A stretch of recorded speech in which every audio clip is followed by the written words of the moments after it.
week. We'll let you know. If we do, it'll be Hilchos Purim continuation. But we may not have a class because of that maybe moving day. Next Sunday. Do you have any idea when you're going to be ending the classes before Pesach? When we're going to be ending before Pesach, classes up until the week of, in Hilchos Pesach. The question is, will we have customers? That's the question. We're doing. Me too. Usually moving, involves a lot of deliberation and you have to think about it, but sometimes God makes it very easy, the decision.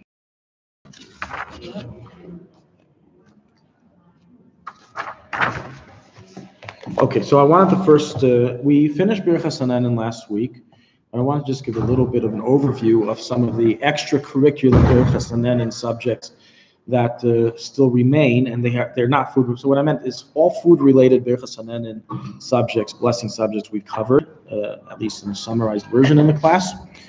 But there are a lot of other types of blessings that exist, such as Shechianu, such as the bracha over an earthquake, over a rainbow, etc., etc. So I just want to go through some of those things together, and then we're going to we're going to start Hilchos Purim.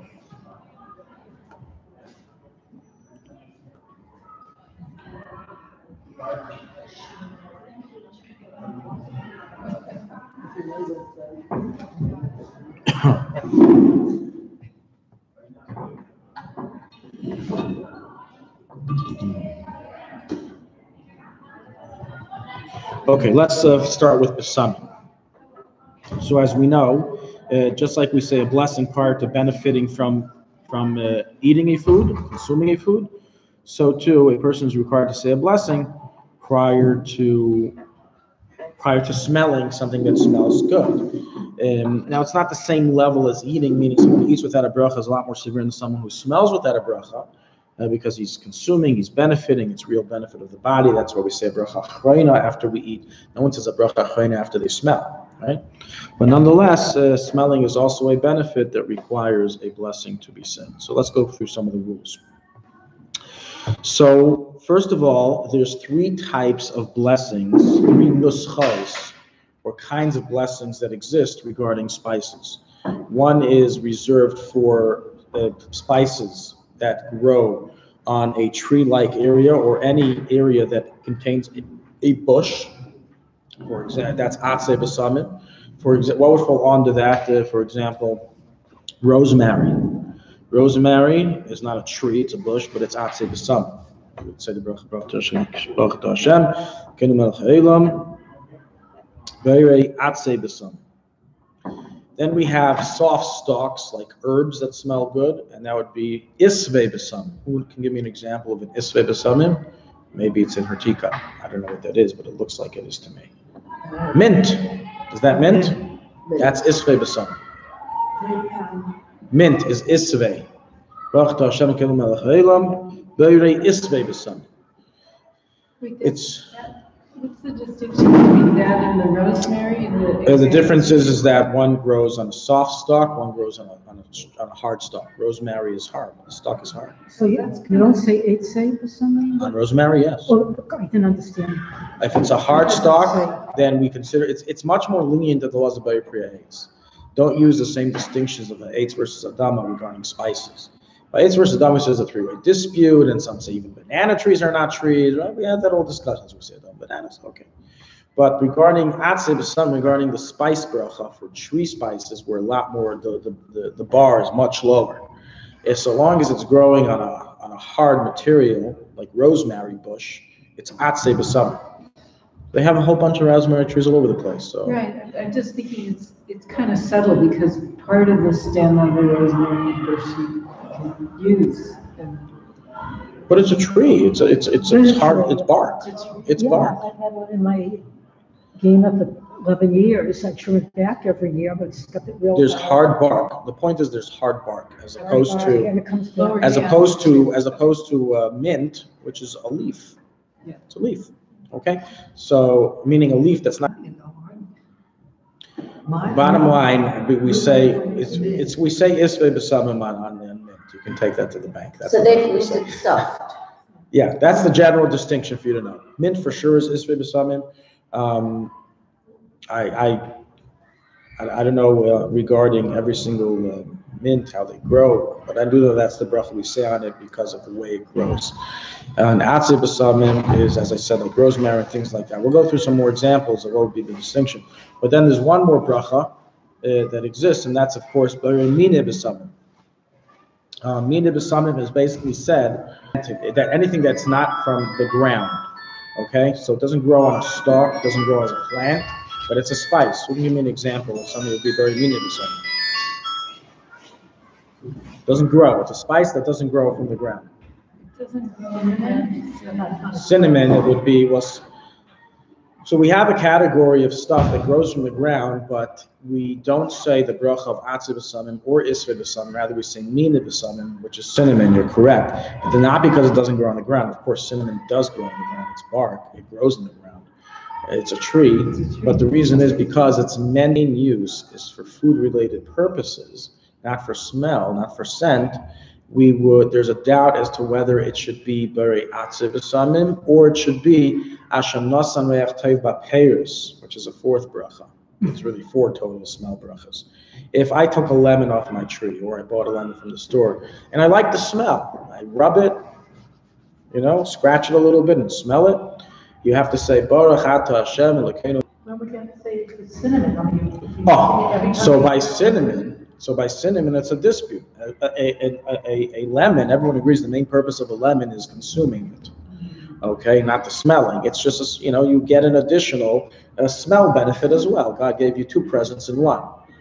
You got a nice smelling packaging to your gift, besides for just the gift. So we say a special bracha, being it's mainly a fruit for consumption purposes. So we say, Asher nasan reach tov b'peiros, blessed be the one who gave good smell to the fruits. The question is, how does cinnamon fall? Is it viewed similar to a fruit, or is it viewed similar to a regular spice? So if it's a spice, I would say atzib b'samim. If it's a fruit, I would say Asher nasan reich tov b'peiros, the one who gave good smell to fruits. Being it's a debate, we tell both of them, fight it out yourselves. We're going to say mina b'samim and keep it safe. So that's why we say mina b'samim. But it's interesting because most people use for Havdalah cinnamon or cloves as mina b'samim, when in truth, those aren't true mina b'samim. We only say mina b'samim to escape the machlokes. But in truth, their blessing is a debate between atzei b'samim and anais and reich tov b'peiros. And that's why we say mina. The only problem is to get a real mina b'samim is difficult, because the only real mina b'samim that I can think of that exists is musk. And musk is very, very expensive, right? Musk, once again, is the blood that comes out of the nostrils of the musk deer in the Asian areas, in Tibet and Siberia. In those areas during the winter, they release blood, congealed blood, and that eventually it turns into a most amazing and priceless spice. Very expensive. Is that what the perfume musk is made? Correct, exact. Real. If it's real musk in your perfume, you're buying a very expensive perfume. Otherwise, it's imitation. You know that lemon you get in Kefron, it's like a lemon essence. Right. What is that? Good question. So I would have to look at what that is made out of to find out the ingredients. But possibly we may say on that Asher nasan reich tov b'peiros, or just very mina b'samim. Now, so in essence, we just went through 4 different blessings and when they are said. There are some things that they don't have a really good smell, and therefore you won't say a blessing on it at all, such as cigarettes. Don't say a bracha on cigarettes. No. Someone once asked me, he was dealing with dispensing marijuana to cancer patients here in Israel. That was his job, to smoke with them. He didn't smoke himself. He helped them, or maybe he did. I have no idea. At least he didn't tell me that information. But so he asked me, it smells, and I like the smell. Should I say a bracha? The answer is no, because it doesn't have a distinct good smell. But I have heard people argue and say a bracha on it. They famously, it's a video of Chaim Kanievsky. They brought him marijuana to smell, and he said a bracha of bari isve b'samim on it. What about a cigar? People usually smell Tobacco. Yeah. We don't say bracha. No bracha. Yeah. No bracha. So I'm confused. If someone walks by and they have a strong perfume, you say it's Oh, very good. So another case that we only say a bracha is when the actual item of the good smell is present. Problem with perfume is that it's chemicals and it's already dissipated. So you have the smell, but you don't have the item. For example, if I opened up I cut 50 lemons in this room, and then I got rid of all of them, the room will still have a lemony smell. You can't say a bracha. Okay, but in general, you never say a bracha on perfume because it's a bunch of chemicals. It's a bunch of who knows what inside of it, unless it's a real musk perfume. If the perfume is made of real musk smells, then you would say a bracha on that. Correct. Some examples here that I gave of atzei b'samim are, and I don't even know what half of these things are. Spikenard. Anyone know what that is? What is it? Spikenard. Rosemary, we know. Jasmine, all atzei b'samim. So you could smell a rose after Shabbos. You can. Make a bracha on a rose after Shabbos. Well, we want to choose, because the minhag is to always say mineh b'samim, very mineh b'samim, by after Shabbos Havdalah. Therefore, we want to choose a mineh b'samim item.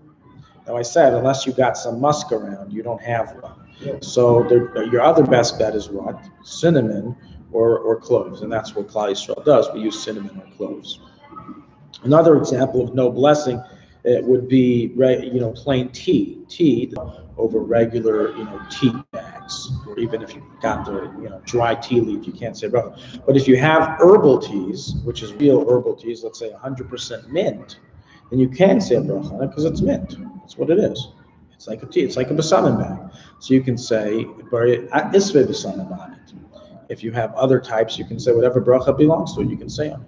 Do you say what comes first when the smell, or That's say your the question? bracha, and then you smell Yeah. it, and then you say a bracha? Oh, if you're drinking as a tea, no.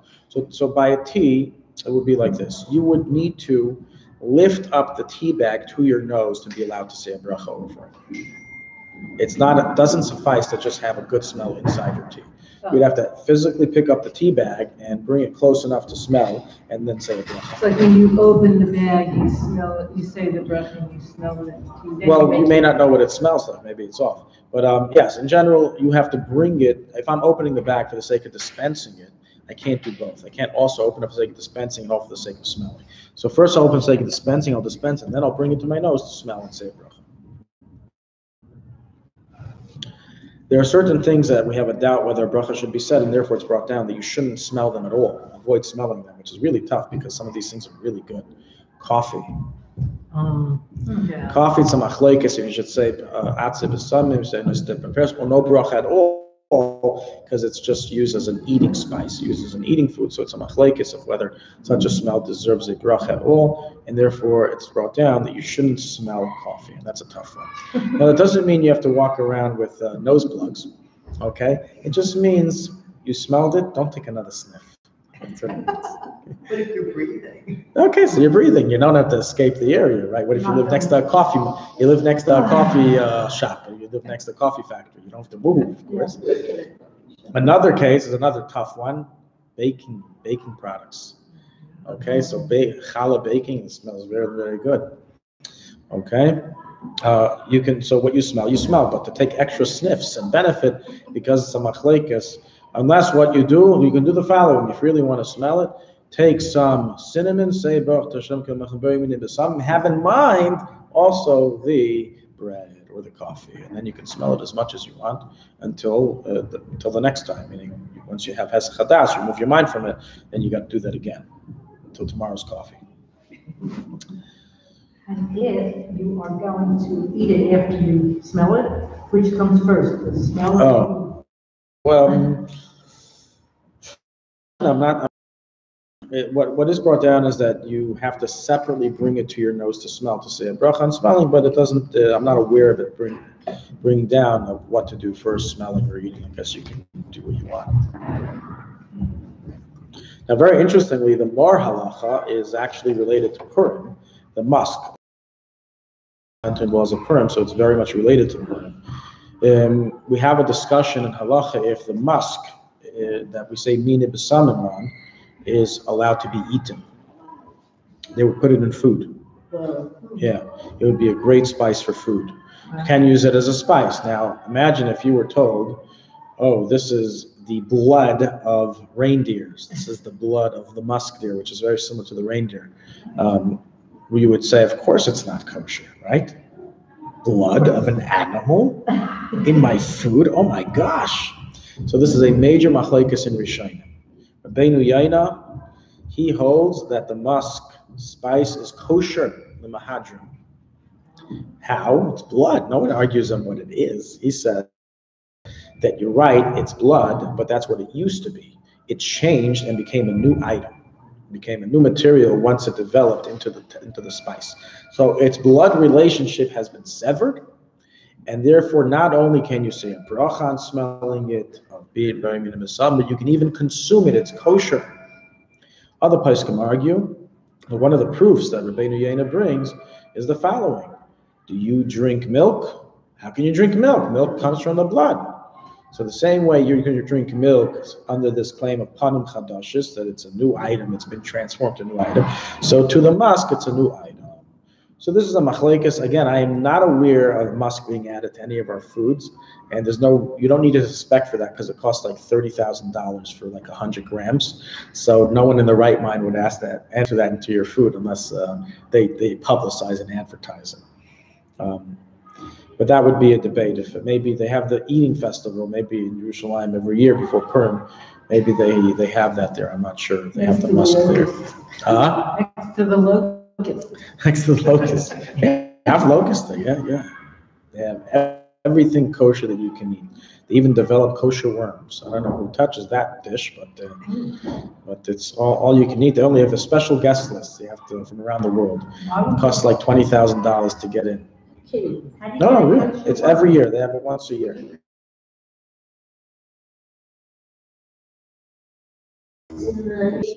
No, real kosher worms. Why are they? Certain worms are kosher. Yeah.